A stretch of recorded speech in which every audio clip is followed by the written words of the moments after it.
Hello Aries, Sun, Moon Rising, and Venus signs. Kamusta kayo? Sana po nasa mabuti kayong kalagayan. Welcome back po sa Star Tarot.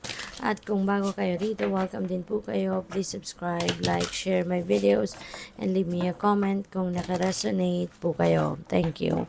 Tingnan natin ang mga messages po ninyo na dapat ninyong malaman sa ngayon. We have the Magician. Yan. So, napakaganda nito, no? Saktong-sakto.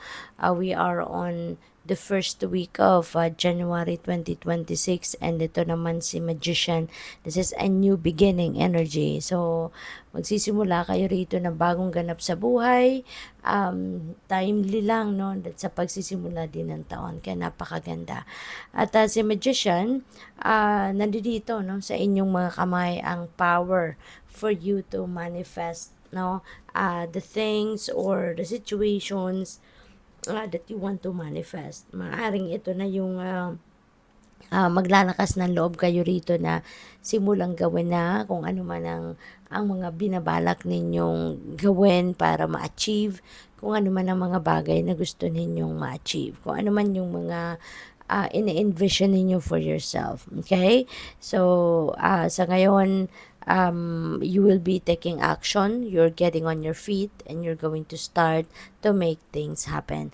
Kasi kung ano man itong mga ini-envision ninyo for yourself, siguro matagal na din itong nasa isip ninyo, but you've been procrastinating, hindi ninyo to ginagawa, hindi ninyo ini-execute, kaya, ayan, so, merong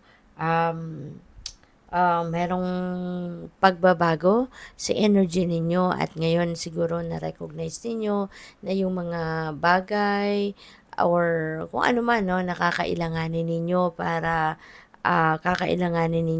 ma-achieve yung mga bagay na to ay nandiyan na. Kaya hindi na din kayo magpapatumpik-tumpik pa, and you are going to get on your feet and you're going to make things happen. So we have 4 of Wands. Meron din ditong reunion, meron ditong pagsasama-sama ng mga magkakapamilya, magkakaibigan. Maaring yan ay simpleng pagtitipon, no? Or pwede rin na merong okasyon, meron kayong selebrasyon na gagawin dito, kaya meron kayong reunion na magaganap. Pwedeng may kasalan, pwedeng may engagement party, pwedeng meron kayong achievement and you want to share that with family and friends. Pwede rin, ano, na at this time, since meron tayong Magician, siguro gagamitin mo dito na, no? Ilalabas mo na dito yung inyong creative prowess, yung inyong galing, yung inyong talents, at maaring yan na magiging isa sa mga magiging kapital mo para gawin, no? Gawing mapagtagumpayan ang mga bagay na gusto mong pagtrabahuan sa ngayon. So we also have the Tower. Tower is a change. This is a massive transformation. Pero yung pagbabagong ito, hindi mo ito plinano. Okay? This is the universe going to do it for you. Gagawan ka ng pabor ng universe. Siya na ang gagawa. Siya na magsisimula ng pagbabagong ito. At syempre, maaaring magulat ka. Maaaring may sorpresang dadating dito. Kasi nga, syempre, hindi mo to kagustuhan, hindi mo ito inaasahan. But yeah, the divine universe is going to do this for you. At saka you will be released, no, from a situation na hindi na dapat, no? You will be released from a situation na hindi na yan ang lugar mo. Hindi ka na dyan dapat na nandiyan pa. Kaya kung hindi ka man gumagawa ng paraan para maialis ang sarili mo from that, it is the divine universe going to do it for you now. Alright? At magiging maganda ito. Kasi alam mo, sa una lang, ma-overwhelm ka. Sa una lang, magugulat ka. Pero at the end of the day, ipagpapasalamat mo yan. At the end of the day, you will be happy, you will be grateful na mapupunta ka sa lugar kung saan doon ka nararapat na at this time, kasi doon ka na magiging masaya. No? You will be aligned with your with your purpose, you will be aligned with your destiny. Kaya, magiging masaya ka in the end. Okay? So, tignan natin kung ano pa yung mga messages para sa'yo, Aries. Always remember, Aries, that reading our readings is for the collective, hindi ito one-on-one reading. At yung mga energies are fluid, no? Energies are fluid. Sometimes may mga maririnig kayong mensahe dito na tapos na, nangyari na sa buhay mo. Meron din namang maririnig kayo na hindi magre-resonate sa iyo, at meron din namang magre-resonate, no? In few days, in few weeks, in few months, yung ganon, okay?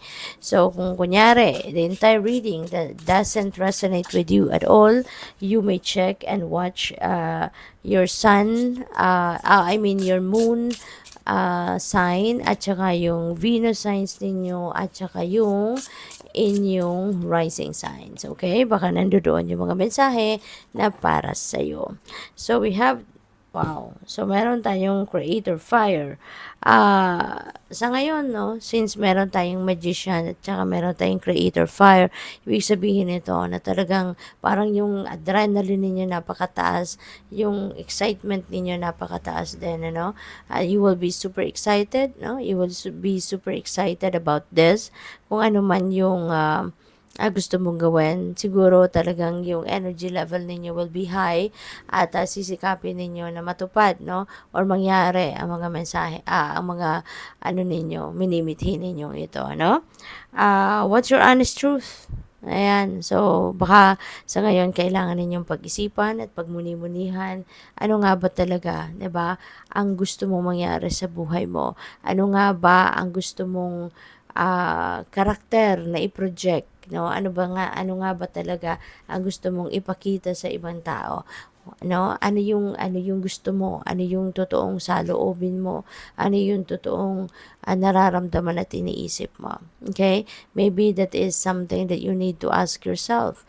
Baka kailangan mong pagmuni-munihan, pagnilay-nilayan yan sa ngayon.